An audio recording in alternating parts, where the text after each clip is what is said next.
کومو کسان ته چې د بینظیر روپۍ میلاویږي نو تاسو ته به اوس دغه روپۍ په نوې طریقه باندې میلاویږي. یا که نوي کسان دي او که زاړه کسان دي دا ویډیو د دواړو دپاره لازم ده، ځکه دا اهم معلومات دي چې تاسو د دې وخت نه به دې باندې پوه نو په راتلونکي وخت کې به تاسو ته دغه مشکل نه جوړېږي. یا کم کسان د دې پروګرام دپاره رجسټریشن کوي نو دا ویډیو د هغو لپاره هم لازم ده، او کومو چې رجسټریشن کړی دی او په راتلونکي وخت کې هغو ته دا روپۍ میلاویږي نو هم به دې کار ته چې دی ضرورت پرې راځي. دغه شان کومو کسان ته چې دا روپۍ میلاویږي د هغو لپاره هم دا لازم ده چې په دې باندې ځان پوه کړي، ځکه په راتلونکي وخت کې بیا تاسو ته مشکله چې ده دا هم راتلی شي. بل دا ویډیو معلوماتي او د غریبانو دپاره نو تاسو دا ویډیو راولی دا مخکې شیر کوئ چې نورو کسانو ته هم ورورسي. دا لایک شیر پرېږدئ، خو له دې سره موږ ته دا پته لګي چې ستاسو دا قسمه ویډیوګان خوښېږي نو موږ تاسو له نوي نوي اپډیټ چې دی هغه راوړو. نو دا ویډیو چې ده دا مخکې شیر کوئ چې نورو کسانو ته هم ورورسي. نو د بینظیر کفالت پروګرام روپۍ چې دی هغه اوس شروع دی او تاسو ته چې کومې میلاوېدلې د دې نه مخکې نو تاسو ته په کیمپ سایټ کې میلاوېدلې.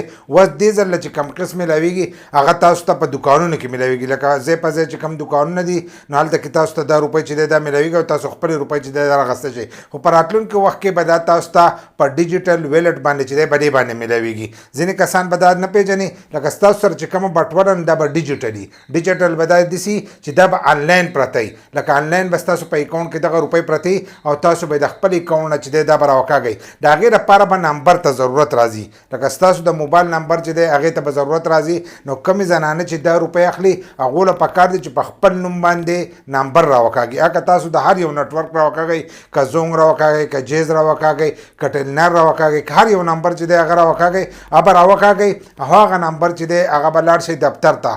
په دفتر کې چې دی هلته کې به په خپل پروفایل کې چې دی په هغې کې به یو ځای کوئ. لکه ستاسو په پروفایل کې دغه یو ځای شي نو تاسو ته به میسج هم راځي. میسج به دا راځي که ستاسو روپۍ راغله ستاسو په اکاونټ کې جمع شي نو هم به تاسو ته د هغې میسج راځي.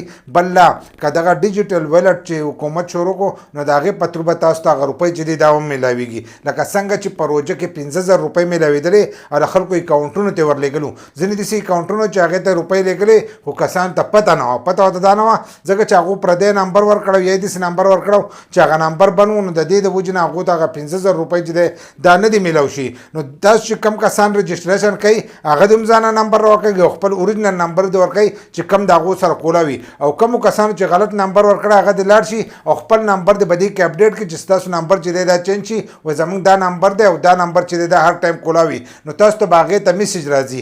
کوم چې زاړه کسان دي هغه دې الریډي لاړ شي او خپل نمبر چې دی دا دې پکې اپډیټ کړي. که سبا ورځې ډیجیټل ویلټ چې دی دا شروع شي د هغې په ترو باندې روپۍ میلاویږي نو ستاسو اکاونټ ته به دغه روپۍ راځي. که تاسو نمبر هلته کې غلط ور نو بیا به هغه غلط نمبر ته چې دی دا روپۍ به ځي. نو اوس لاړ شئ او خپل نمبر چې دی به دې کې اپډیټ کړئ چې په راتلونکي وخت کې تاسو ته هم دغه روپۍ چې دي په ډیجیټل ویلټ باندې چې دی دا میلاو شي. نو دا اهم معلوماتو او دا ویډیو چې دا راواخلئ مخکې شیر کړئ چې ټولو ته ور ورسېږي، داسې نه چې سبا ورځې هغو ته هم مشکله چې دا جوړه نه شي.